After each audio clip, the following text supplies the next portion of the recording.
Hello दोस्तों, आप सभी को गुलाब जामुन जैसी मीठी मीठी नमस्कार। और उसी के साथ आप लोगों का स्वागत है मार्केट के पैचअप या ब्रेकअप शो में। अगर हम आज के दिन मार्केट की बात करते हैं तो निफ्टी एक गैप डाउन ओपनिंग देता है 18,295 की, और वहां से ऊपर की साइड की डायरेक्शन पकड़ता है और मार्केट का हाई बनता है 18,392 का, और अपना रेजिस्टेंस था 18,400 का, और परफेक्टली वहीं से रेजिस्टेंस फेस किया और नीचे की साइड की हमें मूवमेंट देखने को मिली है। सेकंड हाफ में हमें एक और डिप देखने को मिलती है क्लोजिंग आवर्स में, और वहां पर मार्केट का लो बनता है 18,262 का, और मार्केट की क्लोजिंग होती है 18,285 की। इसी के साथ साथ अगर हम एफआई और डीआई डाटा की बात करते हैं तो एफआई ने 1180 करोड़ की बाइंग करी है, वहीं पर डीआई ने 300 करोड़ की बाइंग करी है। नेट में बाइंग का फिगर एक मेजर फिगर है जो हमारे लिए और मार्केट के लिए पॉजिटिव होने वाला है। इसी के साथ साथ आप लोगों को म्यूचुअल फंड में या इंश्योरेंस सेगमेंट में कोई भी हेल्प चाहिए हो, आपको कुछ भी ओपन करवाना हो या आपकी कोई भी क्वेरी हो, तो आपको डिस्क्रिप्शन में मेरा नंबर मिल जाएगा, तो आप हमसे कांटेक्ट कर सकते हैं और मैं आपकी क्वेरी को जल्दी से जल्दी सॉल्व करने की कोशिश करूंगा। और उसी के साथ साथ आप लोग हमारा टेलीग्राम चैनल भी ज्वाइन कर सकते हैं। टेलीग्राम चैनल का लिंक भी आपको डिस्क्रिप्शन में मिल जाएगा, या फिर आप direct market love affair search करके वहां से भी ज्वाइन कर सकते हैं।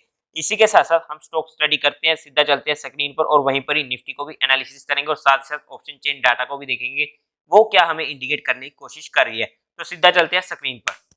तो सबसे पहला स्टॉक होने वाला है हमारे पास कमिंस इंडिया, जिसे हम स्टडी करने वाले हैं प्योरली और प्योरली एजुकेशन बेसिस। इस स्टॉक को आज के दिन उठाने का मोटो क्या था? अगर आप इस स्टॉक को देखोगे, यहाँ पर इसने कप को बनाया, अभी हैंडल बनाना बाकी था, और उससे पहले हमें इसमें ब्रेकडाउन देखने को मिला है। जी हाँ, ये हमें ब्रेकडाउन ही देखने को मिला है। इसने अपनी 50 की मूविंग एवरेज को भी नीचे क्लोज दे दी है, और ये हमारे एक वीकनेस का साइन है। अब या तो ये इमीडिएटली कल के या परसों के दिन इतनी 50 की मूविंग एवरेज को रिक्लेम कर ले, अदरवाइज ये चार्ट हमारे लिए वीक होने वाला है। और अगर हम इसकी मेजर सपोर्ट की बात करते हैं तो फिर हमें मिलेगी 200 की मूविंग एवरेज, जो हमें मिलती है 1435 के ऊपर। अब अगर हमें इसमें मूव देखनी है तो ब्रेकआउट जो हमारा लेवल था 1707 का, उसी के ऊपर जब ये जाएगा तभी हमारे नोटिस में आएगा। बेस्ट एरिया तो हमारे पास यही होता है हमें स्टडी करने का, कि जब भी ये 1707 को क्रॉस करेगा तभी हमारी वहां पर नजर रह सकती है। वैसे तो ये हमारा काफी पसंदीदा शेयर है, जहां ये मुझे आज भी ज्यादा है। 22 का एक साल हो चुका है जहां पर ये हमारे फोकस में आया था 950 के बाद, जहां से हमने एक अच्छी रैली यूज भी करी है और काफी ज्यादा मजे भी लिए। अब अगर हम दूसरे स्टॉक की बात करते हैं, स्टॉक का नाम होने वाला है knowledge marine and engineering workers. अगर हम इस स्टॉक की बात करते हैं तो ये कब बना? हैंडल बन चुका है। अपनी इंपॉर्टेंट मूविंग एवरेज के पास ये घूम रहा है, जो निकल के आती है 1065 के पास। मतलब कि 1070 से अगर हम कहीं 1100 की रेंज हमारे लिए इंपॉर्टेंट सपोर्ट एरिया होने वाली है। अगर हम इसमें ब्रेकआउट की बात करते हैं, जब भी ये स्टॉक ब्रेकआउट देता है, कभी भी ये स्टॉक 1250 के लेवल को क्रॉस करता है, तो हमारे फोकस में ये रह सकता है। लेकिन ये स्टॉक थोड़ा अग्रेसिव लोगों के लिए होने वाला है, इसलिए सिर्फ अग्रेसिव होकर ही हमें स्टॉक को स्टडी करना पड़ेगा। स्टॉप लॉस ऑब्वियसली हमारे स्ट्रिक्ट होने चाहिए। और उसी के साथ साथ दीपक नाइट्राइट तीसरा स्टॉक होने वाला है, जिसने आज के दिन क्या ही हमें जबरदस्त मूवमेंट देखने को दी है। अगर हम टेक्निकल बेसिस पर बात करते हैं तो इसने अपनी 200 की मूविंग एवरेज को विद हाई वॉल्यूम रिक्लेम किया, और वहां पे हमें इमीडिएट मूवमेंट देखने को मिली है। ऑब्वियसली मेरे भी नोटिस में ये स्टॉक बाद में ही आया है, अदरवाइज आप लोगों को टेलीग्राम चैनल पर अपडेट मैं कर देता। लेकिन अगर अब हम इसमें बात करते हैं, देखो अगर हम बात करें कब बन रहा है, इसका ब्रेकआउट जिस लेवल होगा 2356 का, जिसके ऊपर तो ये हमारे पास इमीडिएट फोकस में आ ही जाएगा। अगर हम इमीडिएटली बात करते हैं, कभी भी ये रिट्रेस करने आता है 2000 तक के लेवल को, किसी भी वजह से अगर मार्केट में हमें दिक्कत देखने को मिलती है, तो ये वहां पर हमारे लिए इम्पोर्टेंट हो जाता है, जहां पर हम इसे स्टडी कर सकते हैं ऑन स्पॉट बेसिस।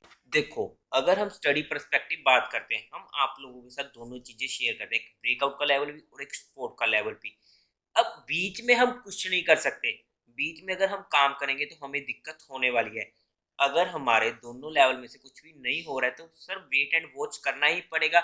हमारे पास अपॉर्चुनिटीज बहुत सारी होने वाली है, उन चीजों को हमें समझना पड़ेगा। अगर बिना फालतू में कि अब इसी स्टॉक को अगर हम एग्जांपल के साथ चलते हैं कि चलो ब्रेकआउट तो दे ही देगा, इन एंटीसिपेशन ऑफ ब्रेकआउट हम आज ही स्टॉक को उठा लेते हैं बीच में, तो वो हमारे लिए दिक्कत होने वाली है।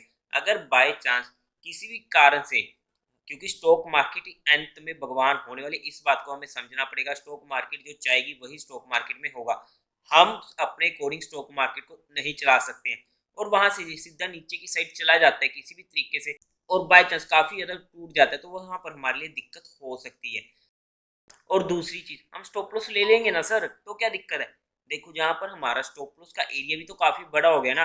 अब ऐसे तो हम हर पॉइंट पर भी स्टॉप लॉस ले सकते हैं, लेकिन हमारे लिए स्टॉप लॉस क्या होता है मेजर, अगर हम बात करते हैं टेक्निकल बेसिस, तो वहां पर हमारे लिए 4 से 1-2% नीचे का स्टॉप लॉस होता है जनरली, जो हमारे लिए जेन्युइन होना चाहिए। अदरवाइज हमारे लिए मैक्सिमम स्टॉप लॉस जो होता है वो 10% का किसी भी स्टॉक के लिए होता है, उससे ज्यादा तो हम कभी भी स्टॉप लॉस किसी भी स्टॉक में नहीं लेते हैं। आई होप कि आप लोग मेरा पॉइंट समझ पा रहे होंगे। इसी के साथ साथ अगर हम निफ्टी की बात करते हैं, कल के दिन है एक्सपायरी, तो वहां पर अगर हम नए ट्रेडर्स हैं, हमें हमारे इमोशंस पेशेंस पर कंट्रोल नहीं है, और स्पेशली हमसे ना तो लॉस बुक होता है ना प्रॉफिट में प्रॉफिट बुक होता है, क्योंकि प्रॉफिट में आ जाता है हमको लालच, और लॉस में हम हमारा पैसा नुकसान में क्यों बेचे, इसलिए हम लेते नहीं है। तो वहां पर ऐसे लोग जो इन कैटेगरीज में आते हैं ना, और दूसरे स्पेशली वो लोग जो हर मिनट में अपनी ट्रेड को बदल लेते हैं, ना उन्हें समझ में आता है हम कॉल बाय करें या पुट बाय करें, ऐसे लोग तो स्पेशली, सर आप लोग टेंशन मत लो, मैं आप लोगों को बोल रहा हूँ, इसका मतलब वो नहीं है। देखो हम भी उसी सिनेरियो से निकले हैं, अगर हमने वो चीजें गलतियां करी हैं और उन गलतियों को सीख कर ही वहां पर कुछ अपने आप को थोड़ा बहुत इस काबिल बनाया है कि अब हम उन गलतियों को अभी भी दोहराते हैं, ऐसा नहीं कि अब भी हम वो गलतियां नहीं करते, करते हैं, लेकिन अब वो हमारी कंट्रोल हो चुकी है। तो हमें उन गलतियों से सीखना पड़ेगा। मैं ये कभी नहीं कह रहा कि अगर जब तक आप गलती नहीं करोगे आप उस चीज को दोहरा ही नहीं पाओगे, आप उस चीज को समझ नहीं पाओगे। जब तक आपसे वो गलती नहीं होगी आपको उस गलती की अहमियत समझ में नहीं आएगी।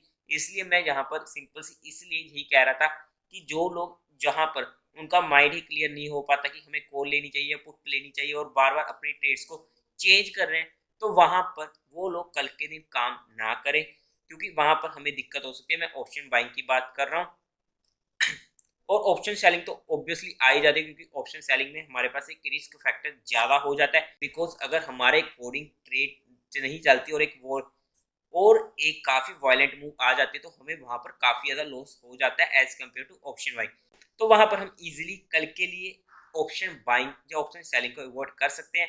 इसलिए मैं जनरली कहता हूँ कि हमारा पहला रूल होता है कि हम एक्सपायरी के दिन उस एक्सपायरी में काम नहीं करते, लेकिन फिर भी अगर हमको काम करना है तो हम नेक्स्ट वीकली एक्सपायरी में काम कर लेंगे, तो हमें वहां पर ज्यादा दिक्कत नहीं होने वाली है। आई होप कि आप मेरा पॉइंट समझ पा रहे होंगे। देखो अगर हम लेवल्स की बात करते हैं, 18,400 हमारे पास मेजर रेजिस्टेंस होने वाला है, मैं आपको ऑप्शन चेन पर भी दिखा देता हूँ, और 18,200 भी हमारे पास मेजर सपोर्ट होने वाला है। अब सिंपली अगर हम बीच में कुछ करना चाहे, अब वही बात हो जाती है कि हमें वहां पर काफी ज्यादा एक्सपीरियंस होना चाहिए, वरना हमको दिक्कत आ जाती है। अगर हम नए ट्रेडर्स या एक्सपीरियंस की कमी है तो हमें वहां पर दिक्कत आने वाली है।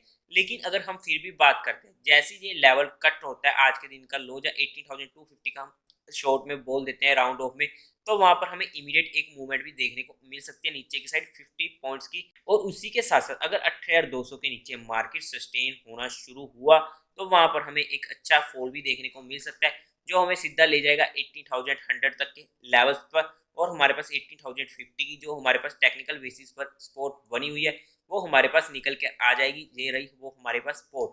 मैं आपको ड्रा करके भी दिखा देता हूँ ताकि आप लोगों को दिक्कत ना हो।